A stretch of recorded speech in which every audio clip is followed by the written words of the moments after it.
Welcome back to another Steam Deck video, guys. I'm Blaze2k, and I've got a question for you. What are your top 5 games to take on the go while you're on the road? What are your favourite commute games to play on the Steam Deck? That's what I want to know. Let me know in the comments down below, but in this video, we're going to take a look at TechRadars' top 5 games to take with you on your commute. Let's get into this. I'm Blaze2k. Please like, subscribe, click the bell icon. Let's go.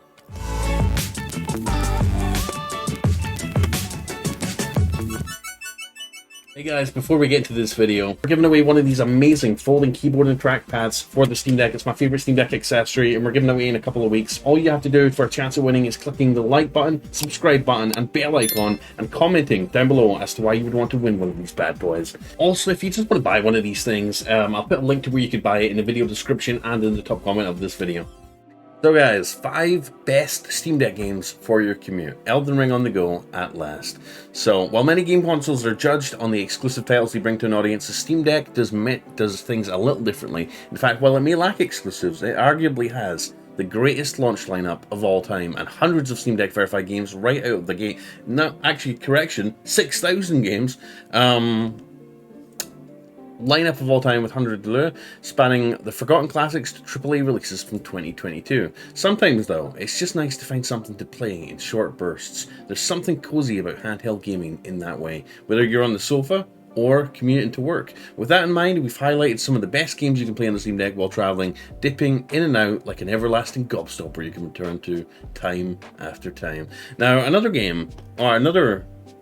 obviously what I never mentioned is the fact that you can almost emulate every other game system out there, except for maybe like PS5, obviously. But the Steam Deck is a super capable device. I love it a bit. So their number 1 pick is Elden Ring, funnily enough. Now, I've played hours and hours of Elden Ring. In fact, let me just... Oh, I can't open it. I was going to open up my Steam library and see how long I've actually put into Elden Ring. I've put a lot of time into Elden Ring, hours and hours, but I've still barely scraped the surface in terms of getting anywhere near completing this game. This game is like a treasure trove of adventure, of boss fights, of dying a million times. I love it, I absolutely do. And it's got a lot of like character customization and upgrading and stuff you could do. There's always stuff you can upgrade with. Little mini bosses, side bosses you can sort of fight and get new equipment for your character, right? And level them up with souls. So it's definitely a good pick. All right, and this, especially when you're traveling, right? There's a lot of times where I don't feel at home, where I'm short in time, and I don't feel like jumping in and fighting a boss, right? Or dying a million times trying to beat him.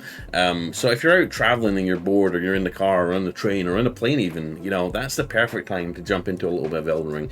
While all the Steam Deck's contemporary, in the handheld space, the Nintendo Switch launched alongside one of the all-time greats in The Legend of Zelda: Breath of the Wild. Valve's console arrived in the same month as possibly 2022's finest adventure, that is Elden Ring. Now, it's available on Steam for $49.99. Elden Ring is a huge, dense, and often very challenging open-world action RPG, but it's also ideal for quick bursts too. While it may take up some time to reacquaint yourself with where you left off, you're tarnished in the world. Every time you hit the sleep button, Elden Ring lets players explore at entirely their own pace. Your 20-minute bus ride could be just as easily spent battling a huge boss as it could be exploring a new dungeon, or simply roaming the world, farming runes and items to give you the edge in your next battle. When a game encourages exploration as well as Elden Ring does, there's no wrong way to play. In fact, we'd argue that Elden Ring could be looked upon as a very important game for the Steam Deck's early life in the years to come. Next up, they recommend Metal Gear Solid 5. I've not actually played this game myself yet. I'm excited to play this, and I'm probably most likely going to play it on the Steam Deck. I mean, why not, right? Hideo Kojima's acrimonious departure from Konami may have dominated the period following the launch of Metal Gear Solid 5 back in 2015, but there's never been a better time to check out the franchise's final machine entry, particularly if you have a Steam Deck. Both the Phantom Pain and the introductory Ground Zeroes campaign are verified for Steam Deck, but it's the former that gets our vote. The game's huge open battlefields are split into drop-in and drop-out missions where you'll find yourself landing in a war zone to free a hostage or eliminate a high-value target, making Metal Gear Solid 5 feel like a modern-day version of Metal Gear Solid Peace Walker. Building up Mother Base through quick supply runs is fun too, and the game plays beautifully thanks to the still excellent Fox engine, which runs like a dream on the deck. It really is just as good as playing on the TV, but the aforementioned ability to break this mammoth game into chunks of your choosing makes it the best way to play. Then there's Hitman Blood Money, which they recommend. That's another game I really want to get into. I really want to try and play all the Hitman games. I've not played a single Hitman game, which I'm ashamed to say. That seems like another cracker of a game. While its more recent incarnations may be prettier, Hitman Blood Money remains the franchise's peak, and it runs well on Steam Deck, if you don't mind some incorrect icons popping up and the occasional small text. Hitman Blood Money is an excellent jumping on point for the franchise, with a really fun tutorial that then leads into an array of Agent 47's finest missions, whether it's wandering the Mardi Gras-filled streets of New Orleans, tailing a trio of targets in bird costumes, wandering the halls of the White House, or the surprise ending that's been rehashed in recent games. Blood Money is a great example of tone gameplay going hand in hand. That's it. I'm buying this thing right now. This article makes me want to buy it straight after this video. For our Blood Money, nothing comes close to the Christmas-themed You Better Watch Out mission. Playing out in a huge cliffside mansion with a glass-bottomed swimming pool, the mission has 47 hunting 2 targets, avoiding an assassin, and potentially dressing as Santa. Oh my goodness. This is getting purchased before Christmas. Oh my god, look at the giant Christmas tree. This mission looks awesome, dude. Oh my god. Divinity Original Sin 2. I think I actually have this on my Steam Deck. Or on my Steam library, sorry. Divinity Original Sin 2 is regarded as one of the best RPGs of the last few years, and for good reason. It's one of the most thoroughly or thoughtfully crafted, impressively written examples of the genre. Not only is the story great, but the choice-based nature of the dialogue extends to the in-game action too. Decided to play as an undead character, and the townsfolk will flee in terror, but the poison will actually heal you. And you could also play as a character that you can speak to animals and unlock new dialogue options in the world around you to help you on your way. Combat similarly choice driven, but it's also impressively challenging. Using your environment is key to survival by electrifying pools of water or setting fire to flammable liquids to control areas of the field. Not only is Divinity Original Sin 2 Steam Deck verified, but you can play it in co-op with a friend too, which makes it the ideal deck title to play with a friend while on the go. I have been wanting to play this so bad, dude. I've just not been finding the time, and like the article says, it's perfect for your commute, right? So Divinity Original Sin 2, another must-buy game. F1 Manager 2022. Now, we covered this in a previous video a few days ago, talking about how the developer has dropped support for this, and they're already working on their next project, which may or may not be F1 Manager 2023, but I guess we'll just have to wait to see. But I can't imagine playing this. Now, like I said in the previous video where I talked about this,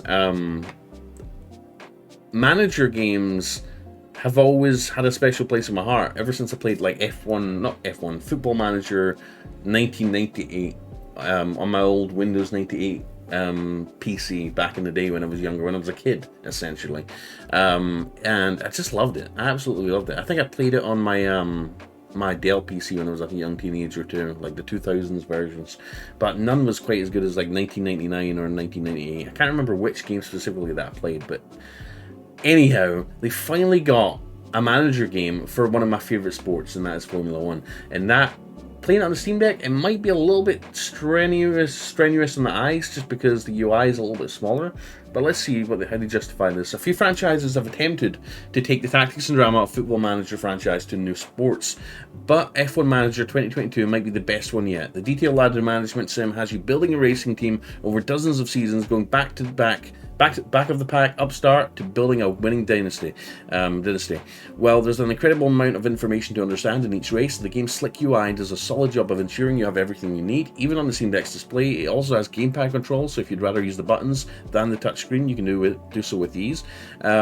Each race weekend can take some time, particularly if you're managing each individual aspect, but menus are slick.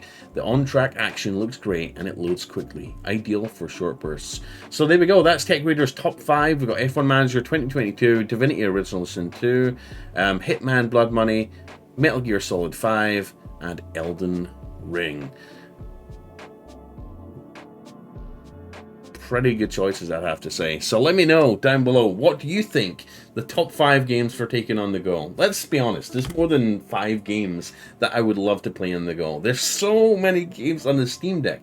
And the best thing about it is that you're not only getting all your indie games on the Steam Deck. Let's be honest, most indie games come to Steam first before they hit anything else like a Nintendo Switch. So the fact that we can now play them on the Steam Deck before anywhere else is amazing. And then not only that, but you have your access to all your AAA PC console level games on the go as well. This thing is a force of nature. And if you don't have one, if you're maybe watching this video before buying a Steam Deck and you're thinking about it, just go ahead, pull the trigger. The cheapest one's $399. Come on, come on. Come on, buy one. Anyways, guys, have an amazing day. Enjoy your week. I know it's Monday. It sucks. I hate Mondays. It's also Halloween. Have a happy, spooky Halloween. And I'll see you in the next Steam Deck video, because we post Steam Deck videos every single day on this channel, Monday to Friday. So I'll see you in the next one. Bye, guys.